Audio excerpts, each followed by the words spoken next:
Friends, last video में हमने देखा था कुकुरबिट्स में पाए जाने वाले फिजियोलॉजिकल डिसऑर्डर यानी कद्दू वर्गीय सब्जियों में कौन कौन सी शरीर क्रियात्मक व्याधियां आती है और कैसे उनको कंट्रोल किया जा सकता है।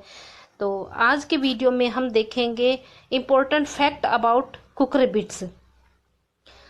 तो फ्रेंड्स, अगर आप पहली बार मेरे YouTube चैनल को देख रहे हो तो प्लीज़ लाइक, शेयर और subscribe it. It will provide you all material regarding agriculture officer, agriculture supervisor or all other competitive exam like JET, NET, etc. तो शुरू करते हैं आज का अपना topic important fact about cucurbits.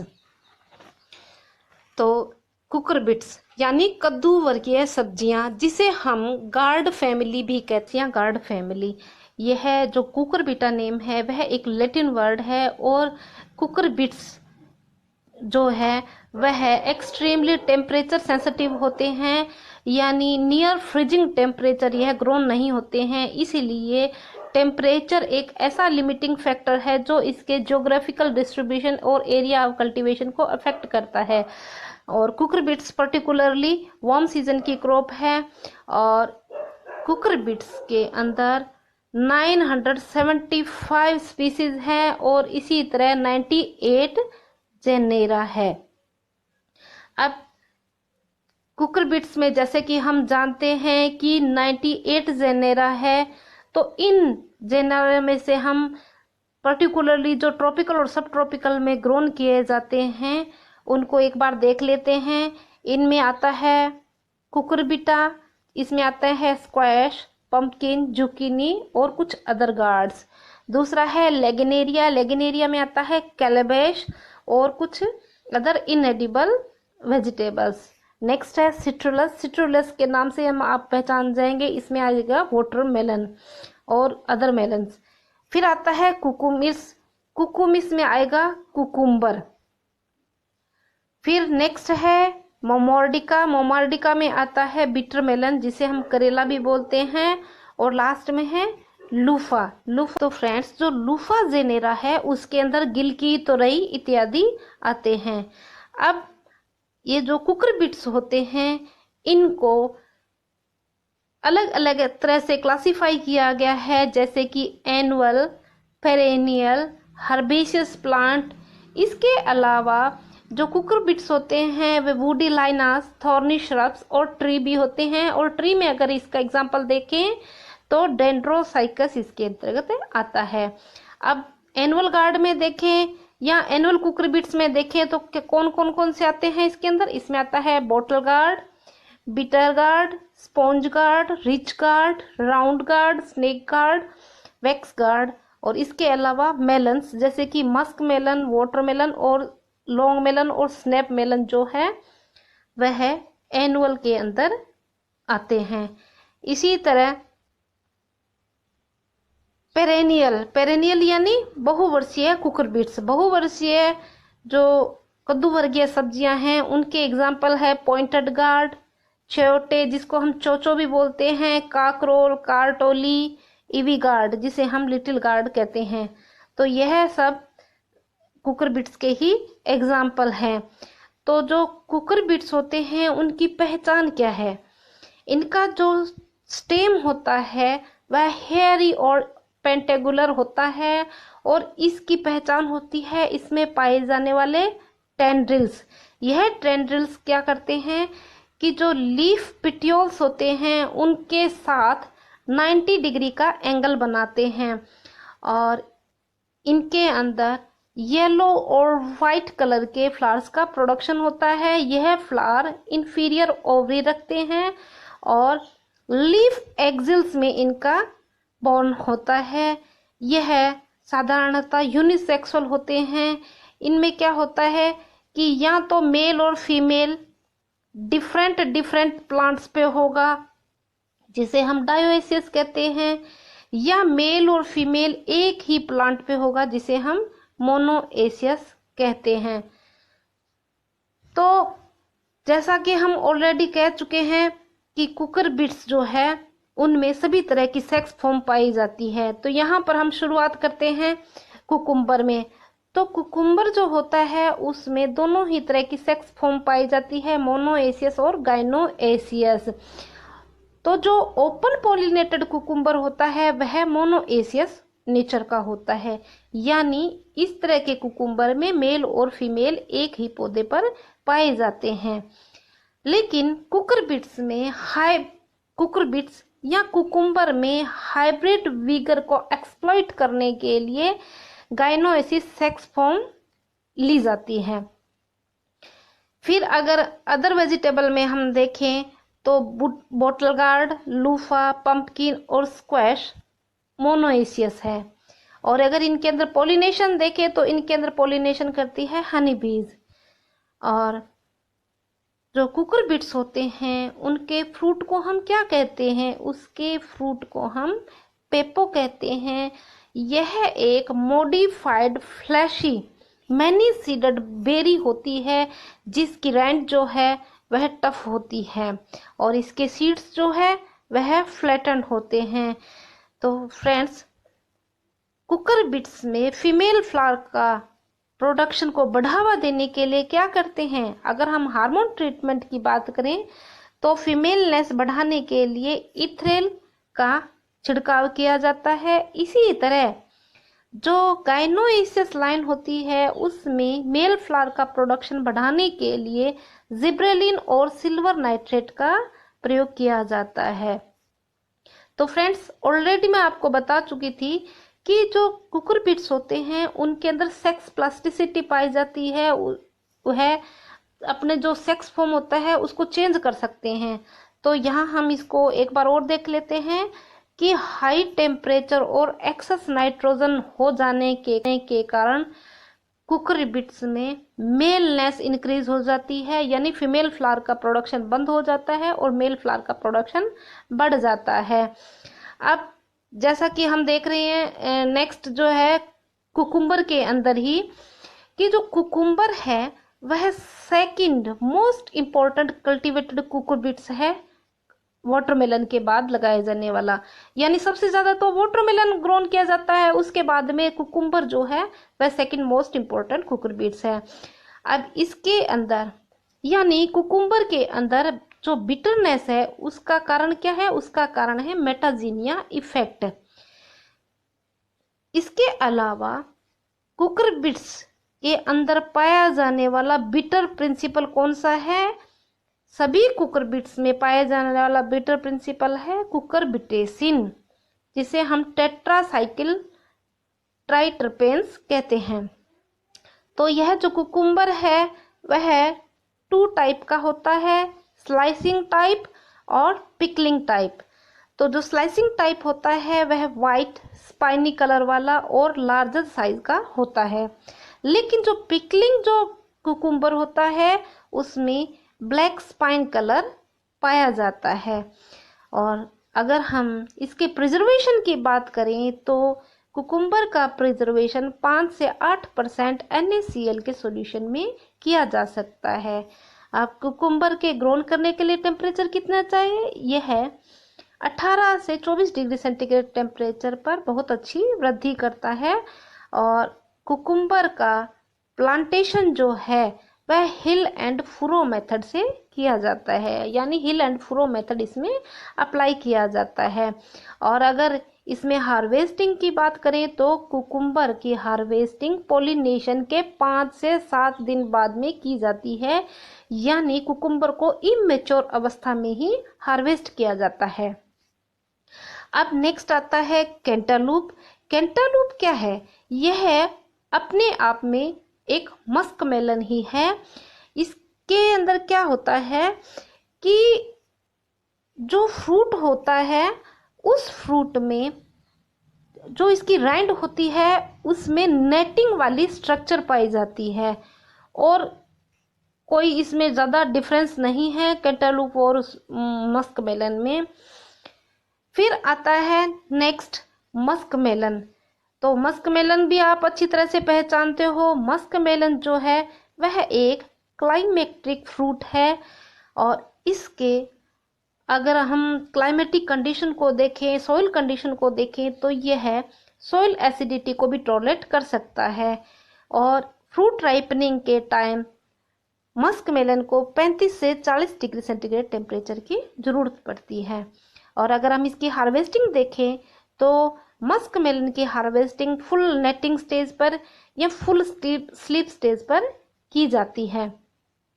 और मस्क मेलन में हाईएस्ट यील्ड लेने के लिए हमको क्या करना है, इसके लिए प्रूनिंग, स्टेकिंग और पिंचिंग ऑफ की प्रैक्टिस करनी पड़ती है। तो फ्रेंड्स, आपने कई बार नाम सुना होगा दियारा कल्टीवेशन। तो जो दियारा कल्टीवेशन होता है वह कुकर बीट्स में ही फॉलो किया जाता है, और कुकर बीट्स में भी जो मस्क मेलन है वह इसके लिए सुटेबल मानी जाती है। तो दियारा कल्टीवेशन क्या होता है? दियारा कल्टीवेशन होता है रिवर बेड कल्टीवेशन, यानी नदी के किनारे कद्दू वर्गीय सब्जियों की खेती करना। तो यह जो दियारा कल्टीवेशन है यह एक बहुत पुराना मेथड है और यह मुगल पीरियड से चला आ रहा है। अब नेक्स्ट अपनी क्रॉप आती है वाटरमेलन। वाटरमेलन का अगर एंसेस्टर की बात करें तो सिट्रुलस वुल्गेरिस इसका एंसेस्टर माना जाता है। और वाटरमेलन में सीडलेस फ्रूट का प्रोडक्शन कैसे किया जाता है? सीडलेस फ्रूट जो होते हैं वह ट्रिप्लॉइड होते हैं। और इसका संबंध किससे है? इसका संबंध है डॉक्टर किहारा से, जो कि जापानीज साइंटिस्ट हैं। उन्होंने क्या किया था कि टेट्राप्लॉइड और डिप्लॉइड के क्रॉस से ट्रिप्लॉइड का प्रोडक्शन किया, और यह रिजल्ट बना कि सीडलेस वाटरमेलन का प्रोडक्शन हुआ। अब अगर हमने इसमें वाटरमेलन में स्वीटनेस की बात करें तो TSH जब 9 to 10% हो जाता है तब वह अवस्था इसकी स्वीटेस्ट अवस्था होती है। अब हम इसमें फ्रूट की क्वालिटी को कैसे मेजर करेंगे कि यह क्वालिटी में अच्छा है या नहीं है? तो जो फ्रूट है उसका जो सेंट्रल पोर्शन होता है, अगर वह वाइट हार्ट दिखाता है तो यह एक पुअर क्वालिटी का फ्रूट है। और जैसा कि मैं ऑलरेडी बता चुकी हूँ कि जो कुकर बिट्स होते हैं उनके अंदर बिटर सब्सटेंसेस पाए जाते हैं जिन्हें हम कुकर बिटेसिन कहते हैं। तो वाटरमेलन में पाए जाने वाला बिटर सब्सटेंस कौन सा है? कुकर बिटेसिन ई है, टेट्रासाइक्लिक ट्राइटरपेंस। और कुकर बिट्स में शुगर फॉर्मेशन को एनहांस करने के लिए क्या चाहिए? इसके लिए कूल नाइट और वार्म डे होना जरूरी है।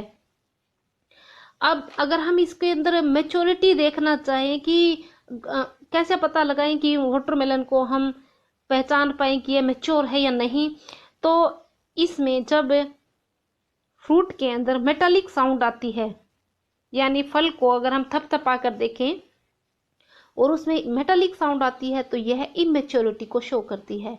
इसी तरह अगर फ्रूट में डल साउंड आए या येलो टिंज दिखाई दे या brown yellow tinge with brown spot हो, या जो टेंड्रिल्स होते हैं वह ड्राइंग हो जाते हैं, तो यह मैच्योरिटी वाली अवस्था है। इसी तरह अगर फ्रूट में हॉलो हार्ट या फाइब्रस फ्लैश दिखाई दे तो यह हमें दिखाता है ओवर मैच्योरिटी, यानी अत्यधिक ज़्यादा पक जाना का यह सिंबल है।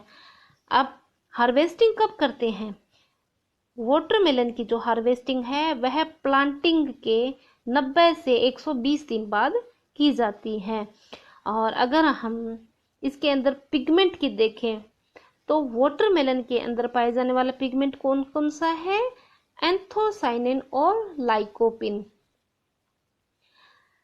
तो मैं फ्रेंड्स ऑलरेडी बता चुकी हूँ कि वाटरमेलन हो चाहे मस्क मेलन हो, उनके अंदर मैच्योरिटी के टाइम अगर हाई टेम्परेचर होता है तो फ्रूट के अंदर स्वीटनेस बढ़ती है। अब देखते हैं हम लॉन्ग मेलन। लॉन्ग मेलन जिसे हम तर या तरकारी बोलते हैं आम भाषा में, तो यह ऐसी कुकर बिट है जो कि कूल क्लाइमेट को भी टॉलरेट कर सकती है। और इसकी हार्वेस्टिंग कब करते हैं? इसकी हार्वेस्टिंग जो है वेरी टेंडर स्टेज पर की जाती है और हाफ ग्रोन स्टेज पर की जाती है। अब आता है टिंडा या राउंड गार्ड। तो इसे अन्य कई नामों से भी जाना जाता है, जैसे कि Indian squash, round gourd, round melon, squash melon.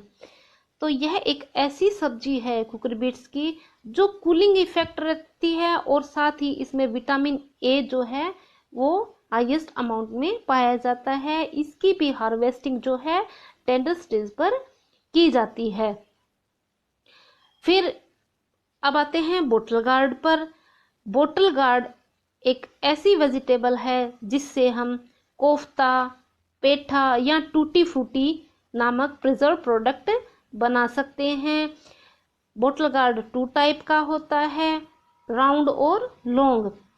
तो बोटल गार्ड का प्रोडक्शन करने के लिए हमको कौन सा सिस्टम फॉलो करना पड़ता है? बोटल गार्ड में बाबल सिस्टम ऑफ ट्रेनिंग अपनाया जाता है। अब इसमें सीड जर्मिनेशन को हम कैसे इंप्रूव कर सकते हैं? इसके लिए क्या करना है कि जो सीड्स होते हैं उनको 12 आवर्स तक 600 ppm सक्सिनिक एसिड में प्री सोइंग करना पड़ता है और यह सब सीड जर्मिनेशन को एनहांस करता है। तो bottle guard typically tropical plant है। इसके ग्रोथ और डेवलपमेंट और फ्रूटिंग के लिए हॉट और ह्यूमिड क्लाइमेट की ज़रूरत पड़ती है और इसके लिए अगर हम ऑप्टिमम टेम्परेचर की बात करें तो यह 24 से 27 डिग्री सेंटीग्रेड है। और जो कुकुरबिट्स में जो बोटल गार्ड आता है इसमें जो शॉर्ट डे कंडीशन होती है वह फीमेलनेस को बढ़ावा देती है। अब यह बोटल गार्ड जो है फोटोसेंसिटिव होता है और इसकी सभी अवस्थाओं में हेट्रोसिस पाई जाती है। बोटल गार्ड से म्यूजिकल इंस्ट्रूमेंट बनाए जा सकते हैं। इसी तरह इसका जो फ्रूट पल्प होता है वह फाइबर फ्री कार्बोहाइड्रेट प्रोवाइड करता है।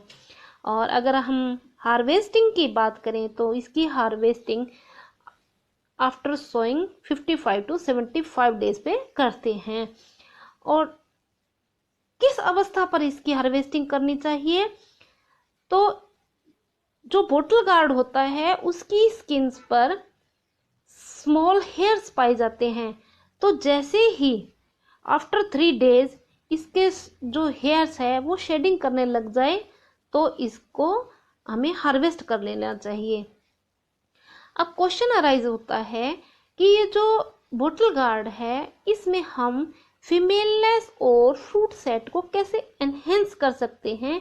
तो फ्रेंड्स इसके लिए हमको क्या करना है? इसके लिए हमको हार्मोन ट्रीटमेंट करना है।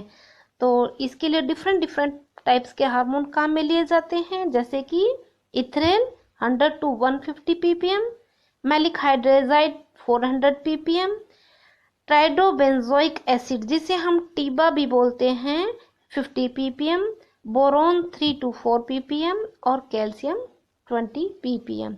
तो इन सब में से हम कोई भी अगर ट्रीटमेंट यूज में लेते हैं तो यह फीमेलनेस को बढ़ावा देता है। अब आती है बीटर गार्ड। बीटर गार्ड यानी करेला, जिसे हम फोटो में अच्छी तरह से पहचान सकते हैं। बीटर गार्ड जो होता है आयरन रिच होता है और इसमें जो बिटरनेस होती है उसके लिए क्या कारण बनता है? बिटरनेस जो है वह ग्लाइकोसाइड कुकुरबिटेसिन मोमोर्डिसिन के कारण होती है। और इसकी हार्वेस्टिंग कब करते हैं? बीटर गार्ड की हार्वेस्टिंग शोइंग के 60 to 70 डेज पे करते हैं, यानी इमेच्योर टेंडर अवस्था पर इसकी हार्वेस्टिंग की जाती है। अब आपने स्क्वैश भी नाम सुना होगा। तो स्क्वैश जो है वह 2 टाइप का होता है, समर स्क्वैश और विंटर स्क्वैश। समर स्क्वैश जो होता है उसका प्लांट बुशी और ऑर्नामेंटल होता है और इसकी हार्वेस्टिंग कब करते हैं? समर स्क्वैश की हार्वेस्टिंग 1/3 मैच्योरिटी पर की जाती है और यह हाई टेम्परेचर को भी टॉलरेट कर सकता है। और विंटर स्क्वैश जो होता है विंटर स्क्वैश की ग्रोथ हैबिट कैसी होती है, वाइन होती है, और विंटर स्क्वैश नाम के अकॉर्डिंग फ्रोस्ट को टॉलरेट कर सकता है। फ्रेंड्स, नेक्स्ट हमारी कुकर बीट्स क्रॉप आती है स्नैप मेलन। इसे राजस्थानी भाषा में काकड़िया भी बोलते हैं। तो स्नैप मेलन को आप फोटो में भी इजीली आइडेंटिफाई कर पा रहे होंगे। स्नैप मेलन जो है वह समर और रेनी सीजन में ग्रोन किया जाता है, और राइपनिंग के बाद क्या होता है कि यह फ्रूट ब्रस्ट कर जाता है, फट जाता है, इसलिए इसको फुट या फोटो के नाम से भी जाना जाता है। मस्क मेलन, स्नैप मेलन और लॉन्ग मेलन जो है वह इंटरक्रॉसेबल होते हैं, और यानी हम यह कह सकते हैं कि यह क्रॉस करके नई तरह से फ्रूट का प्रोडक्शन कर सकते हैं, क्योंकि यह सेम ही स्पीसीज से बिलोंग करते हैं। लेकिन इनमें से कोई भी राउंड मेलन के साथ क्रॉस नहीं कर पाता है। अब आते हैं पंपकिन। पंपकिन आप सब इजीली पहचान पाते होंगे। पंपकिन में क्या है, यह एक एम्फीडिप्लॉइड नेचर के कुकुरबिट्स है, जिसमें क्रोमोसोम नंबर 2n=40 पाया जाता है, और इसमें मेल और फीमेल का रेशो 1:3 रखना पड़ता है। इसके इमेच्योर फ्रूट से येरुसेरी नामक प्रेजर्व प्रोडक्ट बनाया जाता है। इसके जो फ्लावर्स होते हैं वह फ्रूट की बजाय ज़्यादा न्यूट्रिटिव होते हैं। और अगर हम इसके बेस्ट कल्टीवेशन की अगर बात करें तो हमको कौन सा सिस्टम फॉलो करना है, इसके लिए channel and hill system follow किया जाता है। और पंपकिन की जो हार्वेस्टिंग है वह प्लांटिंग के 75 से 180 दिन बाद में की जाती है। अब देखते हैं स्नेक गार्ड। तो फ्रेंड्स, स्नेक गार्ड जो है वह गिलकी या तुरई जैसा ही दिखने में है फ्रूट, और यह लेंथ में थोड़ा ज़्यादा होता है। यह हाईली क्रॉस पोलिनेटेड होता है, और स्नेक गार्ड का जो प्रोडक्शन है वह बावर सिस्टम ऑफ ट्रेनिंग के अंतर्गत किया जाता है। अब आता है ऐश गार्ड। ऐश गार्ड जिसे हम चाइनीज प्रिजर्विंग मेलन भी बोलते हैं, इसकी स्टोरेज लाइफ जो है लॉन्गेस्ट होती है कुकुरबिट्स में। इससे बनने वाली स्वीट कौन सी है, आगरा पेठा, यह आप सब अच्छी तरह जानते हो। और इसकी मेच्योरिटी स्टेज क्या है, ऐश गार्ड की मेच्योरिटी स्टेज होती है जब उस पर वाइट वैक्सी सरफेस दिखाई देने लग जाती है। और अगर मेच्योरिटी इंडिसेस को अगर हम देखें तो क्या होता है कि कुछ टाइम बाद में जो इसकी ऐश वूल होती है वह डिसअपियर होना शुरू हो जाती है। ऐश गार्ड एक एनुअल हिस्पिड है जिसमें कि ब्रिसल लाइक हेयर्स पाए जाते हैं। इसकी हार्वेस्टिंग सोइंग के 90 से 100 दिन बाद में की जाती है। फ्रेंड्स, अब देखते हैं लूफा गार्ड्स। लूफा गार्ड यानी जो आप गिल की दोराई बोलते हो वह लूफा गार्ड्स के अंतर्गत आती है। तो यह 2 टाइप के होते हैं, रिज गार्ड और स्पॉन्ज गार्ड। रिज गार्ड जो है वह उसमें ट्रेनिंग के लिए निफिन सिस्टम अपनाया जाता है। यह मोनोएसियस होता है, और इसके फ्लावर्स जो है वो पेल येलो कलर के होते हैं, और इसके फ्रूट्स जो होते हैं रिब्ड होते हैं, और इसे पाथिंग स्पॉन्ज बनाने में भी काम में लिया जाता है। अब स्पॉन्ज गार्ड की बात करें तो स्पॉन्ज गार्ड जो होता है उसमें रिज गार्ड की बजाय प्रोटीन और कैरोटीन हायर अमाउंट में होते हैं। और अगर हम इसका डिफरेंशिएट करना चाहें तो स्पॉन्ज गार्ड के जो फ्लावर होते हैं वो डीप येलो कलर के होते हैं, और इसका फ्रूट भी स्मूथ होता है। और लूफा गार्ड्स के अंदर पाए जाने वाला जिलेटिन कंपाउंड कौन सा है, लूफिन। इसकी हार्वेस्टिंग स्टेज कौन सी है, यह टेंडर स्टेज पर हार्वेस्ट किया जाता है। और अगर हम राउंड गार्ड में देखें तो राउंड गार्ड जो है वो सोइंग के 60 to 90 डेज के बाद में हार्वेस्ट किया जाता है, और राउंड गार्ड की हार्वेस्टिंग जो है फ्रूट सेट के 6 to 8 डेज बाद में की जाती है। अब फ्रेंड्स, आपने परवल नाम सुना होगा। परवल यानी पॉइंटेड गार्ड। पॉइंटेड गार्ड एक dioecious perennial winter dormant cucurbits है। डायोएसियस यानी इसके अंदर मेल और फीमेल की जो अवस्था है वह अलग अलग पादप में पाई जाती है।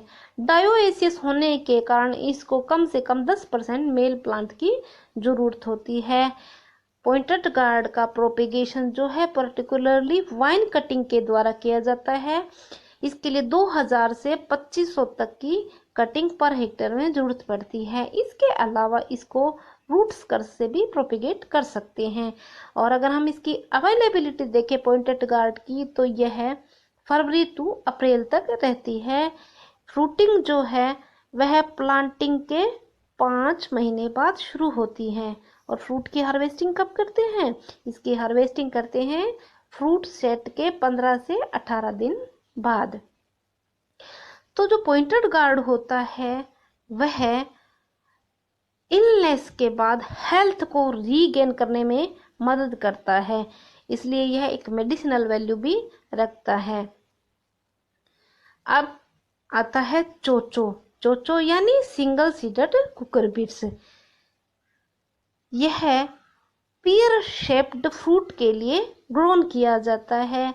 यह मोस्ट न्यूट्रिशियस हाई कैल्शियम वाला कुकर बिट्स है, यानी जितनी भी कद्दू वर्गीय सब्जियां हैं उनमें सबसे ज़्यादा कैल्शियम चोचो में पाई जाती है। यह है विविपेरी, हर्बेशियस, पेरेनियल और मोनोएशियस कुकर बिट्स है। विविपेरी है यानी फ्रूट के द्वारा ही इसमें प्रोपिगेशन होता है। फ्रूट्स में जो सीड पाया जाता है उसी से इसका प्रोपिगेशन होता है।